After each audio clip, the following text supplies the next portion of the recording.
사랑하는 성도 여러분, 오늘 벌써 9월 첫째 주일이며 오순절 후 13번째 주일입니다.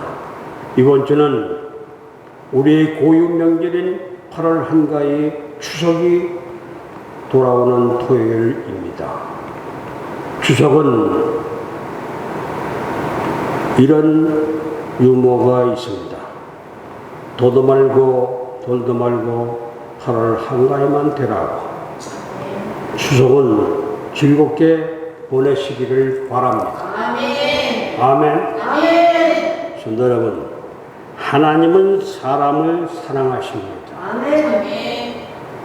사랑하시는 방법이 무엇이겠습니까? 여러 방법이 있습니다. 하나님이 사람을 직접 찾아오시는 경우도 있고, 하나님이 아브라함을 찾아오셨듯이 하나님이 사람들의 한숨소리를 듣기도 하십니다. 하나님은 애굽에서 고통을 당하는 이스라엘 백성들의 신음소리를 들으셨으니 하나님의 백성들의 필요를 채우실 때가 있고, 하나님은 광야에서 물이 없이 목마른 백성에게 반석에서 샘물이 나게도 하셨습니다. 하나님은 먹을 것이 없는 백성들에게 매일같이 만나를 내려주셨고, 때로는 하나님의 목숨을 견디기도 하셨습니다.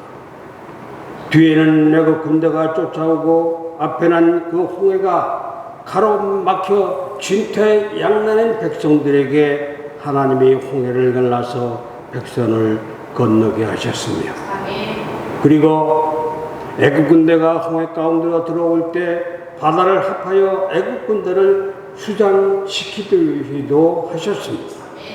하나님이 사람을 세워서 백성을 돌보기도 하셨고, 가나안 땅에 정착한 백성들이 다 민족의 침략으로 괴로워할 때 하나님은 사사 즉 판관을 세워서 다 민족을 물리치고 백성들에게 평안을 주셨습니다. 하나님께서는 백성을 사랑하실 때 빼놓지 않고 하시는 일이 있습니다. 그 일은 말씀입니다. 말씀. 하나님의 말씀이. 즉 하나님이 어떤 경우든지 누구를 통해서든지 백성들에게 말씀을 하십니다.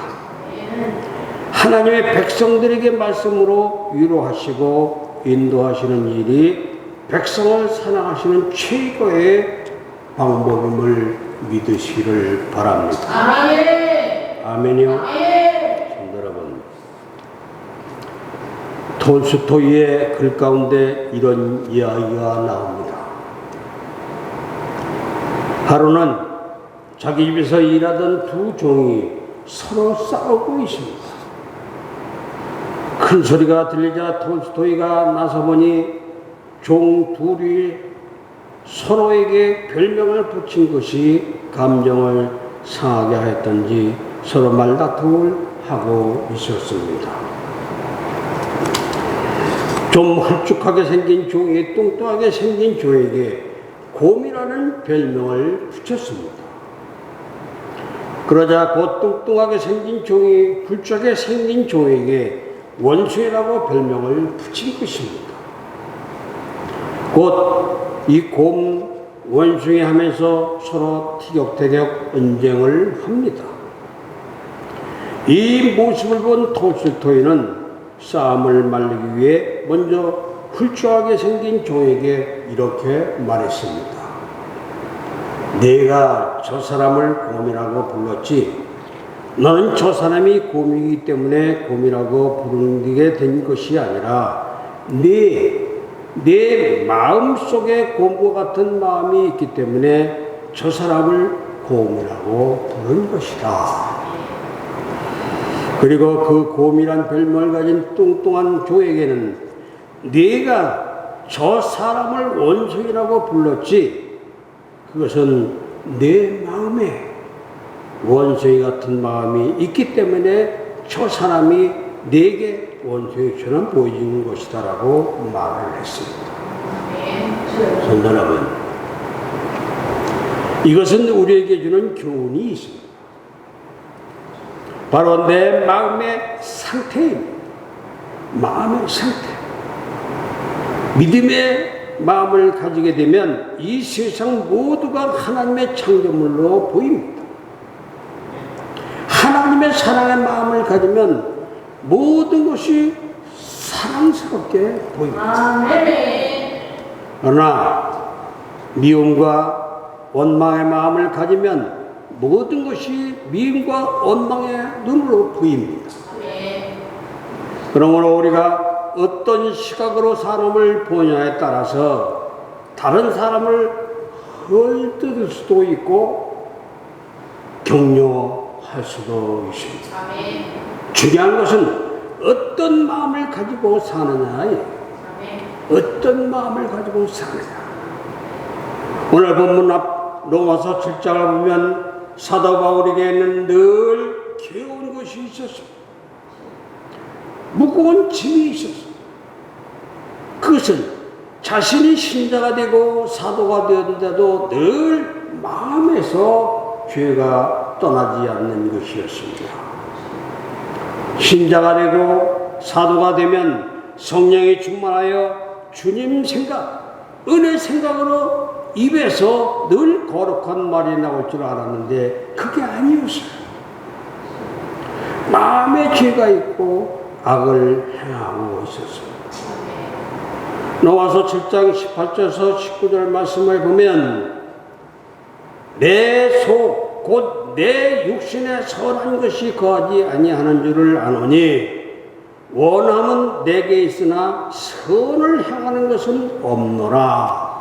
19절에 내가 원하는 바 선을 행하지 아니하고 도리어 원하지 아니하는 바 악을 행하더라고 말씀이 나옵니다. 그래서 사도 바울을 심한 갈등을 겪습니다. 그 생각만 하면 마음이 공고했습니다. 여러분, 이것은 아마 예수 믿는 우리들도 마찬가지일 거예요. 예수를 믿으면 마음에서 죄의 생각이 떠나고 악한 생각이 떠나고 은혜로운 생각, 은혜로운 말이 나올 줄 알았는데 어디 그렇습니까? 집사가 되고 권사가 되고 목사가 되면 그렇게 될 줄 알았는데 어디 그렇습니까? 전혀 아닙니다. 로마서 7장 19절에서 말씀하듯이 내가 원하는 바는 선을 행하지 아니하고 도리어 원하지 아니하는 바 악을 행하는도다라고 고백과 같습니다. 그래서 때로 낙심하고 절망하기도 합니다. 내가 내 수준이 이것밖에 안 되나 하고 낙심하기도 합니다. 그런 면에서 사도 바울의 고민과 우리의 고민은 같아요. 같습니다. 사도 바울과 우리의 고민이 똑같아요. 성대라고. 근데 로마서 8장에 들어가면서 사도 바울의 이런 고민이 깨끗이 해결됩니다. 스스로 나는 곤고한 사람이다. 나는 괴로운 사람이다. 나는 갈등의 사람이라고 생각하던 마음이 변합니다. 내 수준이 이것밖에 안 되나 하던 고민이 싹 사라집니다. 그러면 사도 바울이 깨달은 것이 무엇이겠습니까? 첫째, 사도 바울은 예수 믿는 사람은 정죄를 받지 않는 사실을 깨달았습니다. 사랑하는 성도 여러분, 오늘 본문 1절입니다. 우리 다 같이 보겠습니다. 그러므로 이제 그리스도 예수 안에 있는 자에게는 결코 정죄함이 없나니. 아멘입니까? 정죄함이 없다는 것은 죄로 여기지 않는다는 거예요. 성경은 분명하게 죄의 삭은 사망이라고 말씀합니다. 죄를 지으면 죽는다는 겁니다. 이것이 정죄예요. 그런데 우리가 예수를 믿는 순간 하나님은 그 아들 예수의 피를 보고 우리의 죄를 다 용서해 주십니다. 오늘 본문 2절에 이는 그리스도 예수 안에 있는 생명의 성령의 법이 죄와 사망의 법에서 너를 해방하였음이라고 말씀이 나왔죠. 해방하였습니다. 로마서 5장 12절에서는 인간은 모두가 죄인이고 그로 인해 사망에 이른다고 말씀합니다. 이것이 예수 믿기 전 모습이에요. 예수 믿기 전 모든 인간은 죄로 인해 죽습니다. 죄로 인해 죽었어요. 예수 믿기 전 사람은 두 부류가 있습니다. 첫째, 자신이 죄인임을 아는 사람과 둘째는 자신이 죄인임을 모르는 사람입니다. 도덕적이고 죄에 대해 민감한 사람은 자신이 죄인임을 알고 죄를 짓지 않고 살려고 노력을 합니다. 그런데 죄를 짓지 않고 살 수 없음을 알고 수도를 하고 수양을 하고 여러 방법을 다 동원합니다. 그런데 그게 안 돼요. 안 됩니다.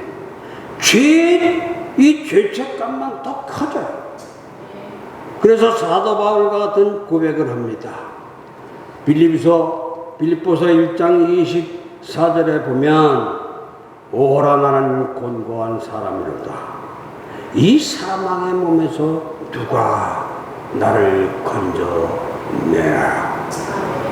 누가 나를 건져내라는 거예요. 그러나 또한 이 불의의 사람은 죄에 대한 감각이 없습니다. 워낙 죄가 일상화되어 있기 때문에 죄에 대한 감각이 없으니 죄를 지으면서도 그것이 죄인인지 모릅니다. 당연히 죄책감도 없습니다. 한 예로 길가에 쓰레기나 담배 꽁초를 툭툭 버리는 사람이 있다고 생각해 보십시오. 일반적으로는 길가에 쓰레기를 버리거나 담배 꽁초를 버리는 것을 주저해야 합니다. 그런데 그것이 일상화된 사람은 전혀 꺼림낌이 없습니다. 누군가가 왜 쓰레기를 길가에 버리고 담배 꽁초를 길에 버리냐고 말하면 당신이 뭔데 참견하냐고 도리어 큰 소리를 쳐요. 왜 그러십니까? 죄에 대한 감각이 없어서 그렇습니다. 이것이 죄에도 똑같이 적용이 돼서 죄를 지으면서도 그게 죄인이도 모르는 오히려 더 당당하게 해요. 이런 사람은 결국 하나님의 진노 앞에 설 수밖에 없습니다. 물론 이 사람뿐 아니라 죄에 대한 감각이 있고 죄를 버리려고 애를 쓰는 사람도 동일한 정죄를 받습니다. 이 사실을 갈라디아서 2장 6절은 이렇게 말씀하고 있습니다. 사람이 의롭게 되는 것은 율법의 행위로 말미암이 아니요 오직 예수 그리스도를 믿음으로 말미암는 줄 알므로 우리도 그리스도 예수를 믿나니 이는 우리가 율법의 행위로서가 아니고 그리스도를 믿음으로써 의롭다함을 얻으려 함이라. 율법의 행위로서는 의롭다 함을 얻을 육체가 없느니라. 아멘입니까? 설령 율법을 지킨다 하더라도 의롭게 될 수 없다는 거예요. 죄에 대한 감각이 있든 없든 모든 사람은 다 하나님의 정죄 아래에 있는 것이에요. 그런데 어떻게 예수 믿는 사람은 정죄를 받지 않는다는 겁니까? 바로 예수를 믿는 믿음 때문입니다. 하나님은 예수 믿는 그 사람의 믿음을 보시고 그 사람을 정죄하시지 않습니다. 멸망당하는 죄의 책임을 묻지 않으십니다. 예수 믿는 것이 왜 축복입니까? 설령 죄를 짓더라도 정죄를 하지 않으시기 때문에 우리 예수 믿는 사람은 비록 죄를 지은 죄인이지만 예수 그리스도의 보혈의 능력을 믿는 믿음을 보시고 우리를 죄인으로 여기지 않으십니다. 의로 여기셔요. 그것을 우리는 칭의라고 합니다. 칭의. 사도 바울은 이 놀라운 사실을 깨달았습니다. 이 사실을 깨달았을 때 죄에 대한 모든 고민과 염려가 사라졌습니다. 그리고 마음의 기쁨과 평안과 감사가 충만하십니다.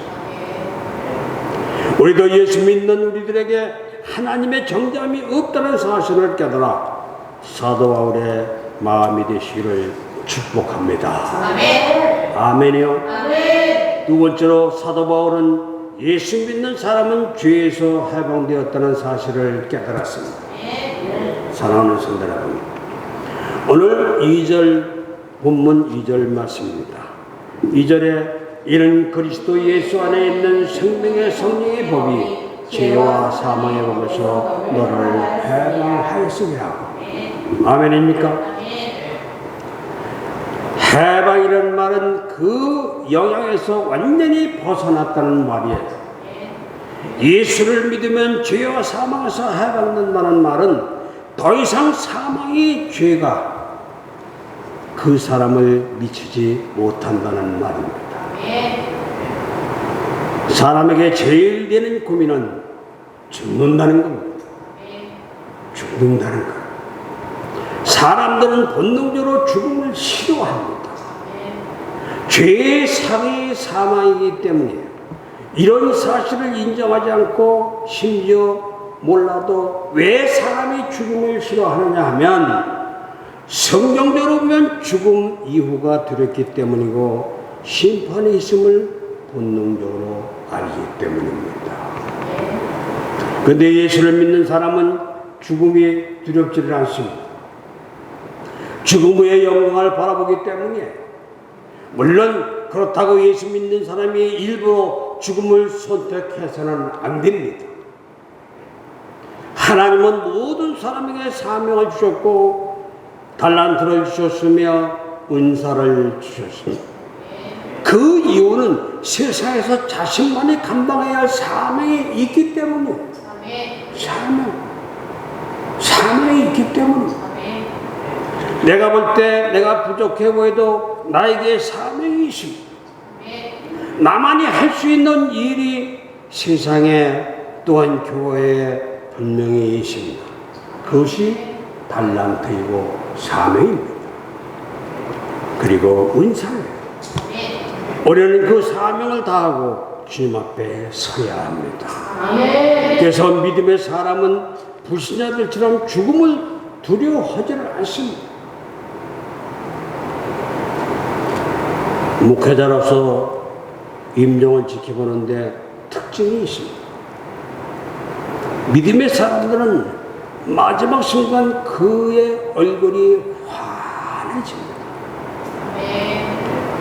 천국을 사모하며 운망하기 때문에. 근데 불신자들은 마지막 순간 그렇게 죽기를 두려워하다 죽음을 거둡니다. 예수 믿는 사람은 죄와 사망에서 해방됐고 믿지 않는 사람들은 죄와 사망에서 해방되지 못했기 때문에 그런 거예요. 사도 바울의 유명한 고백이 있습니다. 빌립보서 1장 21절에 이는 내게 사는 것이 그리스도니 죽는 것도 유익함이니라. 아멘입니까? 이것은 예수 믿은 모든 사람의 고백이기도 합니다. 우리에게 죄는 더 이상 영향을 미칠 수 없습니다. 죄의 가장 강력한 영향은 죽음이에요. 근데 예수 믿는 사람은 죽음을 두려워하지를 않습니다. 예수를 믿음으로 죄와 사망에서 해방되었기 때문입니다. 아멘이요. 이 사실을 죄의 문제, 사망의 문제로 고민하던 바울은 깨달았어요. 그러기에 기뻐하고 감사했습니다. 성도 여러분, 은혜를 깨닫는 것이 이렇게 중요합니다. 우리 모두 주님의 사랑과 주님의 마음을 깨닫기를 바랍니다. 그 힘으로 이 세상에서 감사와 기쁨과 충만하시를 축복합니다. 아멘이요. 세 번째로 사도 바울은 자신에게는 영원한 생명이 있다는 사실을 깨달았습니다. 사랑하는 성도 여러분, 로마서 8장 11절을 보면 사도 바울은 죽는다 하더라도 주님이 자신을 다시 살릴 것을 확신합니다. 자신에게는 영생이 있으며 하나님의 나라가 있다는 사실을 깨달았습니다. 많은 분들이 내가 이렇게 살아서 천국에 갈 수 있을까를 고민을 합니다. 오늘 죽는다면 나는 천국에 가기 어렵다는 생각을 합니다. 그러면 왜 이런 고민을 하는 겁니까? 왜? 바로 구원을 행위로 받는다고 생각하기 때문이에요.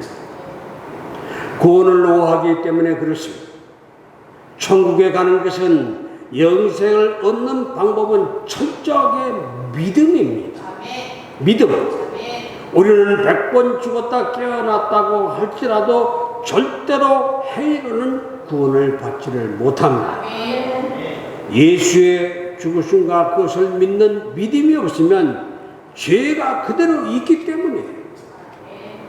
로마 3장 23절은 이렇게 말합니다. 모든 사람이 죄를 범하였음에 하나님의 영광에 이르지 못하더니라고 말씀을 합니다. 인간은 누구나 누구 한 사람도 예의 없이 죄를 지은 죄인이라는 거예요. 어떤 분은 구약의 율법이 있어서 율법을 통해 구원을 받았다고 말합니다. 그러나 로마서 3장 20절을 보십시오. 3장 20절에 보면 그러므로 율법의 행위로 그의 앞에 어렵다 하심을 얻은 육체가 없나니 율법으로는 죄를 깨달음이라고. 죄를 깨닫는 거예요. 아멘입니까? 율법을 다 지켜서 구원받은 사람은 아무도 없습니다. 율법을 지키다 깨닫는 것은 인간은 율법을 지킬 수 없는 죄인이라는 사실만 깨달을 뿐이에요. 구약시대에도 제사를 드리면서 제사를 통하여 자신의 죄가 사해진다는 믿음으로 구원받았습니다. 율법의 행위로 구원받은 것은 아니에요. 구약의 대표적인 믿음의 사람 아브라함도 마찬가지입니다. 로마서 4장 3절에 보면 성경이 무엇을 말하느냐? 아브라함이 하나님을 믿음에 그것이 그에게 의로 여겨진 바 되었느냐라고 말씀이 나와요. 아멘. 우리가 영생을 받고 구원을 받는 것은 우리의 행위와 상관이 없습니다. 오직 믿음입니다. 에베소 2장 8절에서 9절 말씀에 보면 이 8절에 너희는 그 은혜에 의하여 믿음으로 말미암아 구원을 받았으니 이것은 너희에게 난 것이 아니요 하나님의 선물이라. 9절에 보면 행해서 난 것이 아니니 이런 누구든지 자랑하지 못하게 함이라고 말씀이 있습니다. 오직 구원은 믿음으로만 가능합니다. 그리고 예수를 믿은 우리는 구원을 받았습니다. 영생을 받았습니다. 요한복음 6장 40절에 보면 진실로 진실로 너에게 이르노니 믿는 자는 영생을 가졌나니라고 말씀합니다. 영생을 가졌나니라고. 우리는 이미 예수를 믿고 있습니다. 그러니 영생을 얻은 자예요. 이 믿음이 있기를 바랍니다. 어떤 분들은 우리가 이렇게 행위와 상관없이 믿음으로 구원받았으니 이제 막 살아도 되겠네라고 말을 합니다. 근데 은혜를 아는 분이 아니 하나님을 아는 분이 막 살 수 있습니까? 그럴 수 없습니다. 예수를 믿는 믿음이 그 안에 있다면 절대로 그럴 수가 없습니다. 오히려 감사하며 사랑하며 살아야 합니다. 이것을 알기에 사도 바울은 죽는 것을 두려워하지 않았습니다. 영생에 있기에 고난을 두려워하지 않았습니다. 아멘이요. 미국의 한 도시에 에이즈로 신음하며 죽어가던 여인이 있었습니다. 그에게는 어린 딸이 있었는데 이 딸이 자신이 다니는 교회 목사님께 이 사실을 말씀드렸습니다. 목사님, 한 번만 우리 어머니를 만나 주세요. 어머니가 죽기 전에 예수를 믿고 천국 가게 해주라고 부탁을 했습니다. 목사님이 이 어린 딸의 손을 잡고 집에 찾아가자 여인은 차갑게 거절을 했죠. 저는 하나님을 믿지 않습니다. 제가 이런 병에 걸린 것은 젊은 날 쾌락을 쫓아 산 죄값을 치른 것이니 돌아가십시오. 그러자 목사님이 말합니다. 옷장에 붙어있는 사진 속 아이가 누굽니까? 제 딸입니다. 딸이 엄마 말 안 듣고 나가 놀다가 모슬병에 걸리면 버리시겠습니까? 하나밖에 없는 내 딸인데요. 내 말 안 듣는다고 해서 또 아무리 모슬병에 걸렸더라도 어떻게 딸을 버립니까? 그러자 목사님은 이렇게 말합니다. 당신도 하나님께 그런 딸입니다. 지금이라도 회개하고 돌아오면 당신이 딸을 안아주듯 하나님이 당신을 안아주실 것입니다. 아멘입니까? 사도 바울이 그러듯이 우리는 정죄하지 못한 것 때문에 바르게 믿음으로 서지 못한 것 때문에 하나님 중심으로 살지 못한 것 때문에 나 자신을 스스로 비하하는 마음이 있습니다. 곤고한 마음, 이 괴로운 마음이 있습니다. 그러나 우리는 하나님의 아들이고 딸이기에 하나님은 언제나 우리를 사랑하시며 돌아보시며 기억하실 줄로 믿습니다. 사랑하는 성도 여러분, 그러나 죄 짓는 것을 가볍게 생각하지 마시고 하나님의 자녀로 살기 위한 몸부림이 있어야 합니다. 믿음을 가진 사람으로 말씀으로 살기 위한 몸부림이 있어야 합니다. 그러나 내가 죄를 지었다고 악을 행했다고 자책하고 공고하지 마십시오. 하나님은 나의 모든 저주와 죄악과 멸망을 다 알려버리십니다. 하나님의 은혜에 감사하며 더 충성하며 사시기를 주님의 이름으로 축원합니다. 아멘. 기도하겠습니다.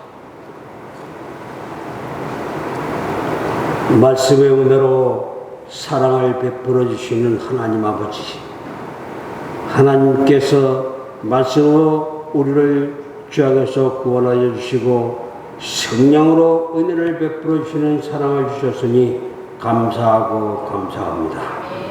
우리의 영혼이 굶주릴 때 생명의 말씀을 넉넉하게 채워주시고 우리의 영혼이 기갈할 때 성령의 상수로 해결하도록 충만한 은혜를 허락하여 주시옵소서. 때로는 악한 원수마귀가 우리를 해치려고 할 때 말씀의 방패로 물리치게 하셨습니다. 우리는 하나님의 전신갑주를 취하고 진리로 허리를 띠고 의의 호경심을 붙이고 평안의 복음이 준비한 것으로 신을 신고 믿음의 방패를 가지고 구원의 투구와 성령의 검은 하나님 말씀을 가지게 하시옵소서. 말씀으로 성도에게 힘을 주시는 여호와 하나님 아버지, 하나님은 우리의 반석이시고 우리의 여호사이시고 우리를 건지시는 주님이시고 우리가 그 안에 피할 바이시며 우리의 방패이시고 우리를 구원하실 뿌리시고 우리의 산적이시니 우리의 찬송을 영원토록 받으시옵소서. 우리 교회에 속한 모든 가정마다 말씀의 역사로 질병이 치유되고 문제들이 해결되며 하늘의 부하임이 넉넉하게 하여 주시옵소서. 참된 복음을 듣고도 왜곡된 복음을 쫓아 이단의 수렁에 빠진 영혼도 있습니다. 이기적인 욕망을 위해 영혼을 파괴하는 이단들의 견고한 진이 무너지게 하여 주시옵소서. 예수님의 이름으로 기도하옵나이다. 아멘.